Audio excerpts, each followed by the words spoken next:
এই ভিডিওতে কতগুলো প্রবলেম নিয়ে আলোচনা করব। প্রথম যে প্রবলেমটা আছে এরকম বলছে যে সাপোজ একটা নদী আছে, এই আগের মতোই বলছে এক ব্যক্তি ওই নদীটাকে আড়াআড়িভাবে t1 সময় অতিক্রম করে। মানে স্রোতের বেগ তোমার আছে সাপোজ ও, সাপোজ স্রোতের বেগ হচ্ছে ইউ। তো বলছে একটা ব্যক্তি সোজাসুজি একদম এই পথে t1 সময়ে অতিক্রম করছে গোটা পথটাকে। ঠিক, আমি ধরে নিলাম নদীর প্রস্থ হচ্ছে ডি। এবার একটা জিনিস ভাবো যে বলছে সোজাসুজি অতিক্রম করে, তাহলে সে নিশ্চয়ই এই বরাবর চালনা করেনি, কারণ এই বরাবর চালনা করলে সে তো এই বরাবর পৌঁছাতো। কিন্তু বলেই দিয়েছে ব্যক্তিটি এই বরাবর অতিক্রম করে, তার মানে নিশ্চয়ই ওই ব্যক্তি নিজেকে নিজেকে এই বরাবর চালনা করেছিল, তা নাহলে তো সে সোজাসুজি পৌঁছাতে পারবে না, তাই না? তাহলে আগের মতোই ভাবি, এটা ওসি, সাপোজ এটা ওডি। প্রথম ক্ষেত্রে ব্যক্তি নিজেকে ওডি বরাবর চালনা করেছিল যাতে লব্ধি বরাবর মানে ওসি বরাবর তার লব্ধি হয় এবং লোকটি সরাসরি ওই পথটাকে t1 সময়ে অতিক্রম করে। এটা হচ্ছে ফার্স্ট কেস। দ্বিতীয় ক্ষেত্রে কি বলছে, স্রোতের অনুকূলে একই দূরত্ব t2 সময়ে অতিক্রম করে and he crosses the same distance along the direction of the stream in time t2। আবার বলছি গোটা অঙ্কটা একটা নদী আছে, এক ব্যক্তি a person crosses the river in minimum distance in time t1 in presence of the stream। একটা স্ট্রিম আছে, একজন ব্যক্তি t1 সময়ে সোজাসুজি এই মিনিমাম ডিসটেন্স বরাবর অতিক্রম করবে। তাহলে লাস্ট প্রবলেমের মতো আমাকে ভাবতে হবে নিশ্চয়ই ব্যক্তি নিজেকে এই বরাবর সাঁতার কেটেছিল। তাহলে এই বরাবর সাঁতার কাটলে স্রোতের বেগ আর ব্যক্তির লব্ধিটা যেন সোজাসুজি এই বরাবর। আচ্ছা, দ্বিতীয় ক্ষেত্রে কি বলছে, same distance, suppose the distance is D, same distance স্রোতের অনুকূলে মানে এই বরাবর যদি সাঁতার কাটে তাহলে সেম ডিসটেন্স যেতে t2 সময় লাগে। তোমাকে ফাইন্ড আউট করতে হবে t1 is to t2 কত, বা তোমাকে দিয়ে দেওয়া আছে you will have to prove t1 is to t2 সমান u plus v is to যেটা বড় u minus v। if u is greater than v তাহলে এটা হয়ে যাবে u minus v। তাহলে কি করে করব? ফার্স্ট অফ অল দেখো, u আর v হলো, আমি ধরে নিলাম তার লব্ধি বেগ হচ্ছে w, তাই না? তাহলে একদম প্রথম ক্ষেত্রে in the first case from triangle OCD can I write v square equal to w square plus u square। তাহলে এখান থেকে তুমি w পেয়ে যাচ্ছ √over v square minus u square, right? তাহলে t1 equal to পড়ে থাকবে t1 equal to d by w, তাহলে এটা পড়ে থাকছে d by √over v square minus u square। ঠিক আছে, এবার সেকেন্ড ক্ষেত্রে ইন সেকেন্ড কেস d2 টা কত হবে? ডিসটেন্স d হবে, because it crosses the same distance along the direction of the stream. একই দূরত্বের কথা বলা আছে বাই বেগ। আচ্ছা, স্রোতের দিকে যদি সাঁতার কাটে তাহলে বেগ কত হবে? স্রোতের বেগ ছিল u, আর স্রোতের দিকে সে v বেগে সাঁতার কাটছে, তাহলে অনুকূলে গেলে কি হয়?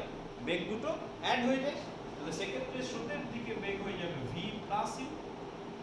ঠিক আছে, in the second case the velocity resultant velocity লব্ধি বেগ, দ্বিতীয় ক্ষেত্রে লব্ধি বেগ ইকুয়াল টু হয়ে যাচ্ছে u প্লাস v, তাহলে d by v plus u।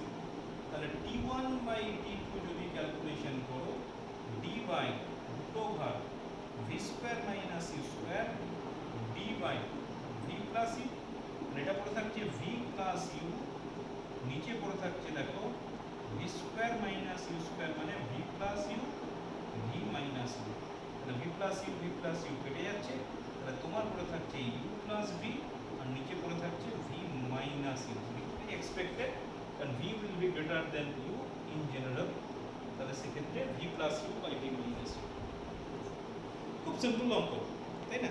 আচ্ছা, একই ধরনের একটা অঙ্ক দিয়েছে একবার, যে তোমার বলছে ওরকম একই রকম একটা নদী আছে, সেই নদীটির প্রস্থ দিয়ে দেওয়া আছে বলছে in absence of the stream, আচ্ছা সেকেন্ড এটা হয়ে গেল। In absence of the stream a person crosses the river in time t1, আচ্ছা এই ছবিটা হবে না, নদীর প্রস্থ তোমার দেওয়া আছে d, তাহলে প্রথমে এই নদীটা এঁকে ফেলবে। এখানে অঙ্কটা একটু আলাদা, বলছে নদীতে যদি স্রোত না থাকে, in absence of the stream, একজন সাঁতারু সাঁতার কেটে সোজাসুজি d1 দূরত্ব, সোজাসুজি নদী পার হতে t1 সময় নেয়। তাহলে in absence of the stream সে সোজাসুজি সাপোজ v বেগে সাঁতার কেটে চলে গেল, তাহলে প্রথম ক্ষেত্রে তার সময় লাগছে t1, এবং t1 ইকুয়াল টু অবশ্যই আমি বলতে পারি d বাই v, যদি v বেগে সাঁতার কাটে। আচ্ছা দ্বিতীয় ক্ষেত্রে বলছে যদি স্রোত থাকে তাহলে সোজাসুজি নদী পার হতে সময় লাগে t2, যদি স্রোত না থাকে তাহলে সময় লাগছে t1, আর যদি স্রোত থাকে মানে in presence of the stream তার সময় লাগছে t2। তাহলে প্রেজেন্স অফ দ্য স্ট্রিম মানে তখন u থাকবে, v থাকবে, w থাকবে। তোমাকে প্রমাণ করতে বলেছে, দেখাও স্রোতের বেগ u equal to d into root over of 1 by t1 square 1 by t2 square. Obviously এটা প্রুফের মতো, মানে লাস্ট পর্যন্ত আসতে না পারলে তোমার অঙ্কে কখনোই নাম্বার পাবে। আচ্ছা তাহলে ফার্স্ট পার্টে চলে এসো। ফার্স্ট পার্ট বলছে in absence of the stream, মানে কোনো স্ট্রিম নেই, কত সময় লাগবে d বাই v। ওই ব্যক্তি যদি v বেগে সাঁতার কাটে তাহলে প্রথম ক্ষেত্রে আমি বলতে পারি in the first case required time t1 equal to d by v, এটা নিয়ে কোনো সন্দেহ নেই। আচ্ছা সেকেন্ড ক্ষেত্রে u বেগটা মনে করো স্রোতের, কি বলছে এবার সোজাসুজি যেতে চাইছে, তাহলে ওই ব্যক্তিকে সাঁতার কাটতে হবে এই দিকে, সাঁতার কাটতে হবে যাতে w টা এইদিকে হয়, তাই না? তাহলে in the second case the man has to swim making an angle theta বা 90 plus theta with the direction of the stream। যদিও এখানে থিটা কাজে লাগবে না, তাহলে আমি ওই ট্রায়াঙ্গেল থেকে বলতে পারি, তুমি যদি একই রকম ভাবে নাম দাও OCD, তাহলে ট্রায়াঙ্গেল OCD থেকে আমি বলতে পারি v square equal two w square plus v square equal two w square plus u square. তাহলে এখান থেকে তুমি w পেয়ে যাচ্ছ, w ইকুয়াল টু করে থাকছে v square minus u square. দেখো ঠিক আছে, তাই যদি হয় তাহলে t2 ইকুয়াল টু কত করে থাকবে, তাহলে দ্বিতীয় ক্ষেত্রে t2 ইকুয়াল টু করে থাকবে d বাই w, এটা করে থাকছে d by root over of v square minus u square, ঠিক d by v square minus u square. এক কাজ করো, এখান থেকে বোথ সাইড তুমি স্কয়ার করে দাও, তাহলে v square minus u square d square by d2 square, ঠিক হলো? d square minus u square equal to d2 square. আর এখান থেকে তুমি যদি v স্কয়ারটা বের করো, পড়ে থাকছে দেখো d square by t1 square. This is equation number 1, this is equation number 2। ঠিক, তুমি এক কাজ করো, v টা তো চাইনি, তাহলে v টাকে এলিমিনেট করতে হবে, তুমি 1 মাইনাস 2 করে দাও, 1 মাইনাস 2 করলে উত্তর চলে আসবে, তুমি করলেই বুঝতে পারবে। তাহলে 1 minus 2 v square minus v square minus u square, left hand সাইডের সঙ্গে লেফট হ্যান্ড সাইড বিয়োগ করলাম, আর right hand side d square by t1 square d square by t2 square. তাহলে এখান থেকে v স্কয়ার কেটে যাবে, তাহলে u স্কয়ার ইকুয়াল টু করে থাকছে d স্কয়ার কমন নিলে 1 by t1 square 1 by t2 square. তাহলে স্কয়ার রুট করে দাও, তাহলে u ইকুয়াল টু করে থাকছে d into root over of. খুব সিম্পল টাইপের অঙ্ক, জটিল ভাবে ভাবার কিছু নেই, দেখে নেবে। বেশ, নেক্সট প্রবলেমে চলে যাই। এটা কিন্তু নদীর প্রতি সম্পর্কিত নয়, আগেকার দুটো প্রবলেম এখানে আমি আলোচনা করে দিচ্ছি, ভালো করে দেখে নেবে। বলছে যে কোনো দুটি ভেক্টর a ও b এর জন্য, for any two vector a and b you will have to prove, for any two vector a and b you will have to prove a plus b, b greater than equal to a plus b, এই জিনিসটা তোমাকে যে কোনো দুটো ভেক্টরের জন্য প্রমাণ করতে হবে। ঠিক আছে, কিভাবে করব? সাপোজ আমার দুটো ভেক্টর কোনো ট্রায়াঙ্গেলের দুটো সাইড দিয়ে রিপ্রেজেন্ট করা আছে। Suppose this is OP, suppose this is PQ. তাহলে according to triangle law, suppose this is vector A, this is vector B, তাহলে অবভিয়াসলি এটা হয়ে যাবে a প্লাস বি ইউজিং কি বলে law of triangle of vectors. আচ্ছা, প্রথমে আমি বলে ফেললাম যে আমি ধরে নিলাম যে একটা ত্রিভুজের পরপর দুটি বাহু ওপি এবং পিকিউ দ্বারা দুটি ভেক্টর এ ও বি প্রকাশ করা হয়েছে। That two vectors a and b are represented by two consecutive sides of a triangle. তাহলে আমি obviously লিখতে পারি OQ equal to OP plus PQ, এবং obviously এটা হয়ে যাবে a vector plus b vector। ঠিক আছে, বেশ। এবার তোমার ট্রায়াঙ্গেলের একটা প্রপার্টি তুমি খেয়াল করে দেখো, ক্লাস 8 এ করেছিলে যে sum of two sides must be greater than the length of the third side, মানে ত্রিভুজের দুটি বাহুর দৈর্ঘ্য তৃতীয় বাহু অপেক্ষা বৃহত্তর হবেই, তাই তো? তাই যদি আমি লিখতে চাই তাহলে লিখতে পারি OP plus PQ greater than OQ, তাই না? তাহলে OP কোণে আমি এখানে কিন্তু ভেক্টর সাইন দিচ্ছি না, দুটি বাহুর যোগফল, এখানে ভেক্টর আসছে না, বাহু মানে বাহুর দৈর্ঘ্য, তাহলে স্কেলার রাশি, তাহলে এখানে কিন্তু কোথাও ভেক্টর সাইন আসবে না। তাহলে OP মানে আমি বলতে পারি a ভেক্টর তার ম্যাগনিটিউড, PQ মানে বলতে পারি b ভেক্টর তার ম্যাগনিটিউড। এখানে ভেক্টরের কোনো ব্যাপার নেই, সবটাই স্কেলার, সেজন্য ম্যাগনিটিউড দিলাম। Must be greater then OQ, OQ মানে কত? a প্লাস b, তাহলে a প্লাস b ম্যাগনিটিউড। কিন্তু এখানে কিন্তু আমার প্রমাণ কমপ্লিট হয়নি। কেন প্রমাণ কমপ্লিট হয়নি? আমি a plus b greater than পেয়েছি, কিন্তু তোমার অঙ্কে a plus b greater than equal to বলেছে, তাহলে তোমার প্রুফ কিন্তু কমপ্লিট হয়নি, তোমাকে আরেকটা স্টেপ করতে হবে। কি করতে হবে? তোমাকে এখানে বলতে হবে, আরেকটা ছবি আঁকতে হবে যে দুটি ভেক্টর যদি সমমুখী হতো, সাপোজ এটা হচ্ছে p, এটা হচ্ছে ভেক্টর a, এটা হচ্ছে q, তাহলে দুটো ভেক্টর যদি সমমুখী হতো তাহলে কি হতো? তাহলে দুটি ভেক্টর যদি সমমুখী হতো তাহলে অবশ্যই আমি বলতে পারি OP প্লাস PQ সমান OQ হবে। এটা নিয়ে বলার কিছু নেই, simple geometry. OP plus PQ equal to OQ। তাহলে এখানে যদি আমি মান বসাই, দেখো পড়ে থাকছে magnitude of A plus magnitude of B equal to OQ মানে হচ্ছে A plus B, A plus B। এবার 1 আর 2 কম্পেয়ার করে দেখো, A plus B greater than A plus B, আর এখানে A plus B equal to A plus B।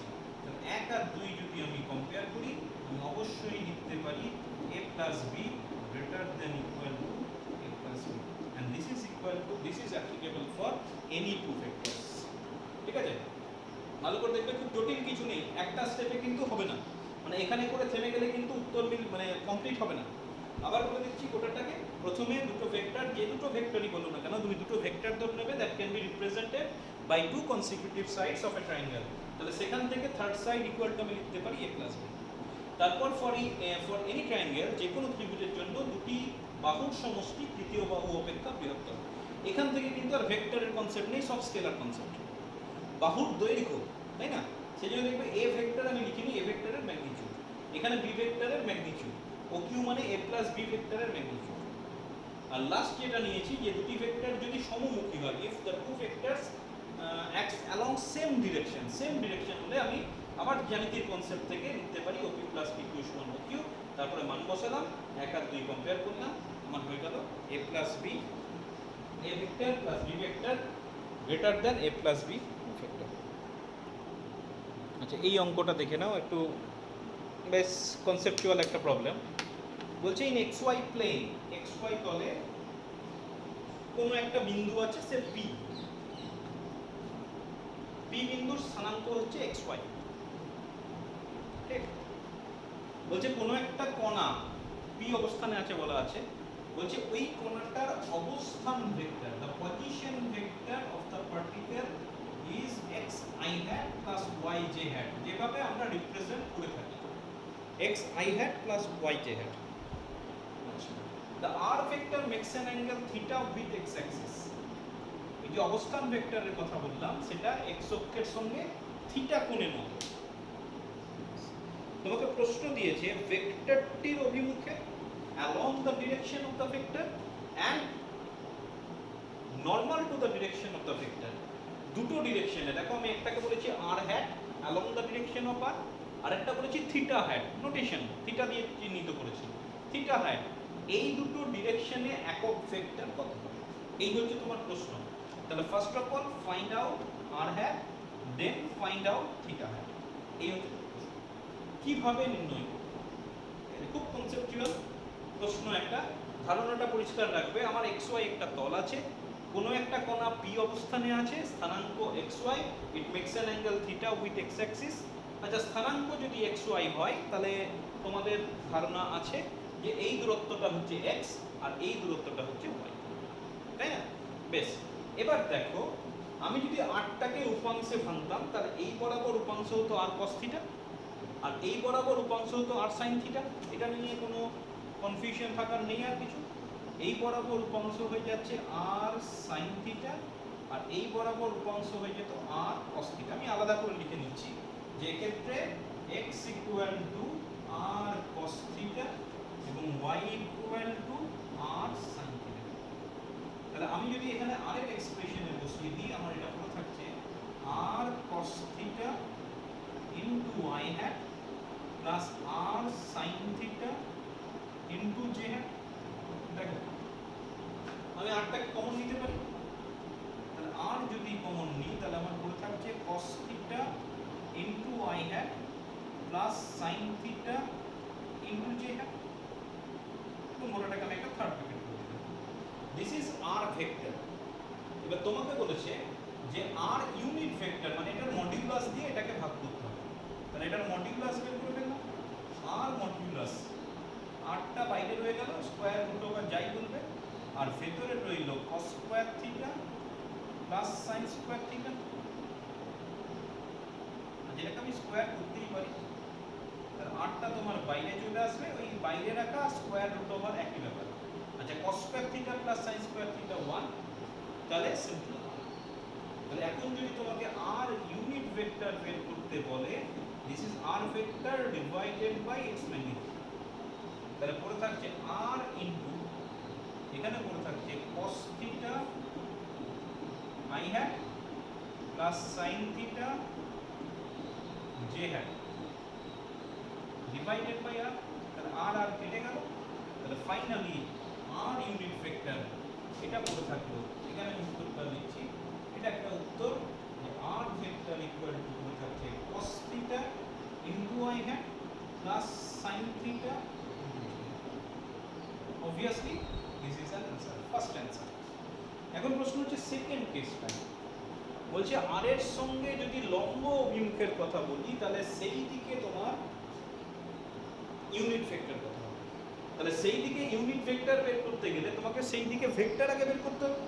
আচ্ছা, সেই দিকে যখন তুমি ভেক্টর বের করতে চাইছো, আমি আঁকার সুবিধার জন্য দেখো এটাকে আপাতত মুছলাম, কি আছে, তাহলে থিটার দিকে যে ভেক্টরটা আছে, এই যে এটা বলতে চাইছি, যদি আমি থিটা ভেক্টর বলি তাহলে থিটা ভেক্টরটা আঁকতে চাইছি, এটা হচ্ছে x ডিরেকশন। আচ্ছা, x ডিরেকশন যদি হয় তাহলে x ডিরেকশনের সঙ্গে কত কোণ করছে থিটা ভেক্টরটা, 90 প্লাস থিটা, তাই না? তাহলে সেক্ষেত্রে এই কোণটা যদি থিটা হয় তাহলে এই কোণটা থিটা, তাহলে টোটাল কোণটা হবে 90 প্লাস থিটা। তাহলে আমি একদম লিখে ফেলবো চিত্র হতে, ফ্রম ফিগার আমি কি লিখতে পারি, সেক্ষেত্রে x ইকুয়াল টু হয়ে যাবে r cos 90 plus theta, obviously একই রকম ভাবে r sin 90 প্লাস থিটা। এইটুকু হচ্ছে চেঞ্জ। আগের যে ভেক্টরটা ছিল that makes an angle theta with x axis, আর নতুন যে ভেক্টরটার কথা বলা হচ্ছে, যেদিকে আমি থিটা ইউনিট ভেক্টর বলছি, সেই ডিরেকশনটা makes an angle 90 plus theta with x axis. তাহলে জাস্ট থিটার জায়গায় 90 প্লাস থিটা বসিয়ে দিলে যা পড়ে থাকবে সেটাই হবে তোমার ভেক্টর, সেখান থেকে তোমাকে ইউনিট ভেক্টরটা ফাইন্ড আউট করতে হবে।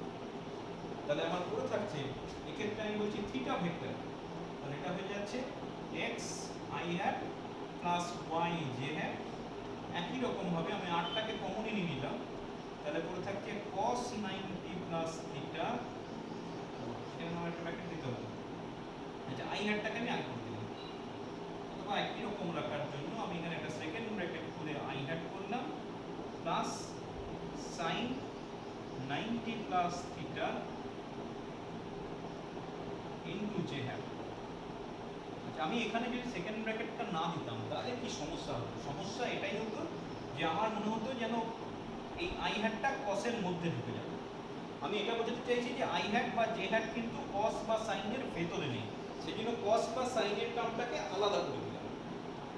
আচ্ছা তাহলে পড়ে থাকছে আর আচ্ছা cos 90 plus theta minus sine theta, তো দেখে নাও এই যে all sin tan cos 90 plus theta মানে এই কোয়াড্রেন্ট, সেকেন্ড কোয়াড্রেন্টে cos নেগেটিভ, তাহলে নেগেটিভ এলো আর cos থিটাটা sin থিটা হলো। একই রকম ভাবে sin 90 plus theta all sine, সাইনটা তো পজিটিভ, তাহলে সেক্ষেত্রে এটা হয়ে যাবে cos থিটা। এটা হয়ে যাবে ভেক্টর, তাহলে আমার মডিউলাস লাগবে, থিটা ভেক্টরের মডিউলাস হয়ে গেল r স্কয়ার, এটা পুরো থাকছে মাইনাস sin স্কয়ার থিটা, তাহলে sin প্লাস হয়ে যাবে আর এটা হয়ে যাবে cos স্কয়ার থিটা। আবার এটা পুরো থাকছে r, তাহলে theta unit vector that is equal to theta vector by its modulus. আমি আর করে দেখাচ্ছি না, r দিয়ে ভাগ হবে, তাহলে এই rটা চলে যাবে, theta unit vector equal to পুরো থাকবে minus sin theta into y hat plus cos theta. These are the unit vectors that are required in this problem.